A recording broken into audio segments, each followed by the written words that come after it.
Mr. Weemish will see us in a few moments, Snooks. Mm-hmm. Now, do you remember what I want you to tell him? I think so. Well, just to be safe, I'll run over it with you once more. My father has worked hard for you for the better part of a decade. Mm-hmm. You got that so far? Yeah. Let's hear it. My father has worked hard for you, and the better part of him is decayed.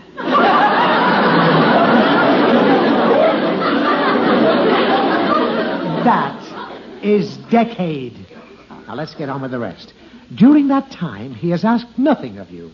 And now he's miserable that he has to stand and face you for a loan. Let's hear the whole thing. All right. My daddy has worked hard for the better part of a decade. Go on. During that time, he has asked nothing of you and has had to stand your miserable face alone. Forget the whole thing. Just keep in mind that I need money, and you are here to play on his sympathy. All right, Daddy. All right, Higgins, come on in. Oh, thank you, Mr. Weemish. Come on, Snooks. Higgins, why did you have to bring that little pest with you? Oh, I won't bother nobody, Mr. Weemish. I'll just sit in the corner and play with your mean cat. My mean cat. Yeah, Daddy told me you had a sourpuss.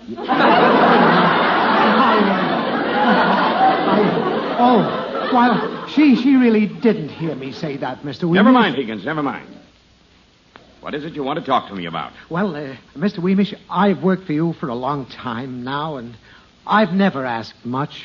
Well, it's mutual, Higgins. You've never done much. But I've tried, and now I need help, and you're the only one I can come to. I need a loan of $300. $300? That's a lot of money, Higgins. Of course, if it's for an emergency, I might consider it. On the other hand, if it's for something foolish like Jackson and the shipping department wanted a $100 advance just to buy some Easter clothes. Ridiculous. Naturally, I turned him down. Oh, naturally. Well, what's your story? Well? Sorry, we need some time to change it. Well, the reason I need the money is, it's on account of Vera. You see, she's sick. Oh, she's very sick. Sick? Of what? Of wearing the same old clothes. Snooks, this is no time to joke about your mother's illness, for which we need the money. Get it? Oh, yeah. Poor Mommy's awful sick. Oh, yes, Mr. Weemish. Just this morning I took Vera's temperature, and it was 105. 105? And that was in the shade, too. Higgins, this does sound serious. Oh, it is, Mr. Weemish. The doctor says she'll need an operation. And that's why I need the $300. Yeah, she'll need an operation. Well, Snooks, Lancelot, I'm very sorry to hear this. What are they going to operate on Vera for? Appendix. Gallstones. What? Gallstones. Appendix. Gallstones. Huh? Once more, maybe we can come out together.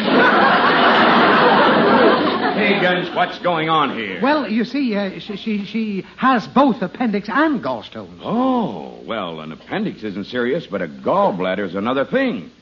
Are you sure she has stones? Oh, yeah. When she sits down, she rattles something like a beanbag. Well, Higgins, under these circumstances, I can see you do need money. Oh, yes, Mr. Weemish. How do you know that 300 will be enough? Will 300 be enough? Well, because that's all the Easter outfit costs. It costs that, you know. The Easter outfit costs is all that. Easter outfit. So, Higgins, you wanted the money for clothes after all. Well, yes, I did, Mr. Weemish. I've worked for you for a long time, and I thought you might be willing to help me get a little joy out of life. Higgins, I'm going to help you with just one thing, and that's out that door with my foot. Now, get out!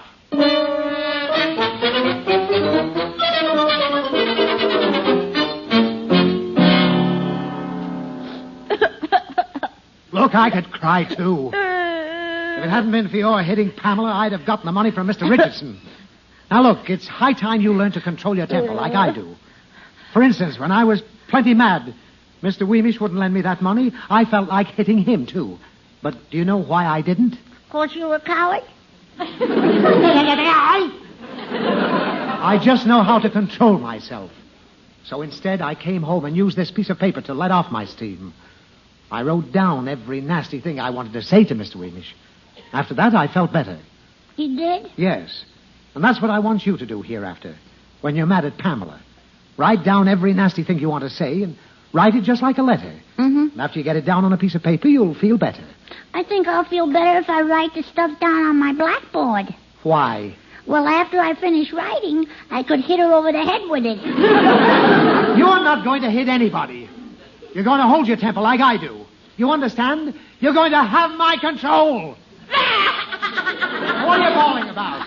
You scared me. Oh. Well, just remember, hereafter, no hitting, just writing. I'll remember, Daddy.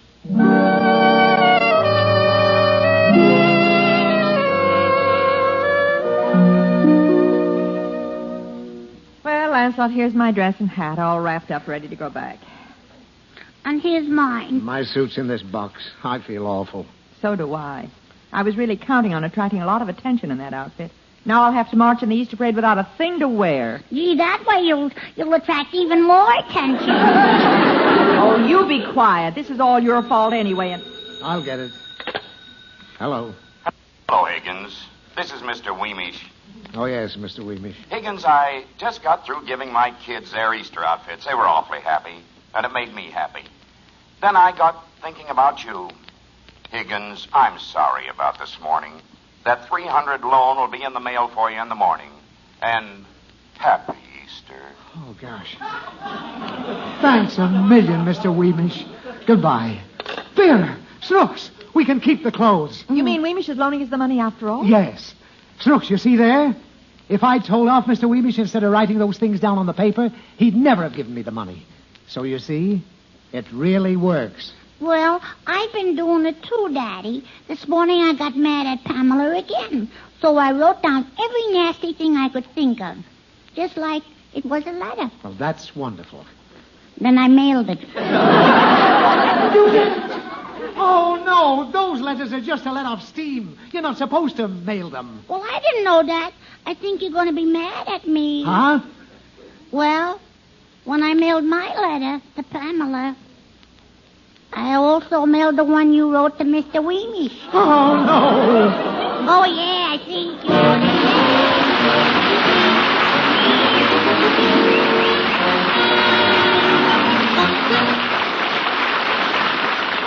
Oh, hello there, Snooks. What can I do for you? Would you give me some candy, Mr. Wilson? Oh, I'm sorry, Stephanie Candy, but here, how would you like a shiny new penny? I'd rather have a dirty old dime. Now, look, young lady.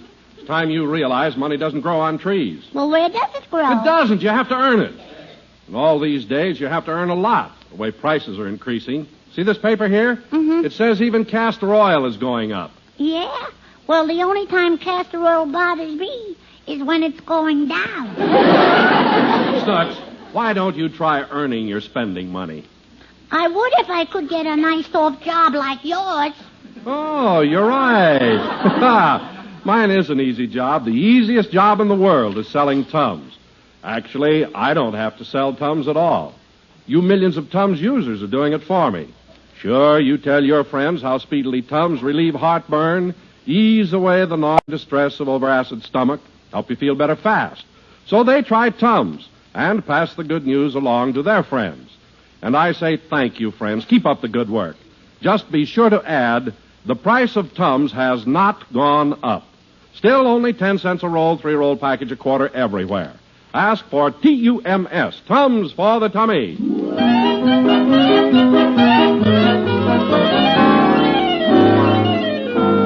And now, here's Snooks again. Well, Snooks, fortunately for you, I was able to intercept that letter at the office before Mr. Weemish got it. I'm glad, Daddy. But you might have cost us not only our Easter outfits, but my job as well. Yeah, lucky I didn't. Then there wouldn't be any money to buy you any clothes at all. Yeah. You'd have nothing to wear. Yeah, I'm lucky. You couldn't go outside and play. Boy, I sure am lucky. Or go to school. I couldn't go to school. No. Gee, I know this luck couldn't last. I just knew it. Oh, fine. Good night, Snooks. Good night, Daddy. And good night, everybody.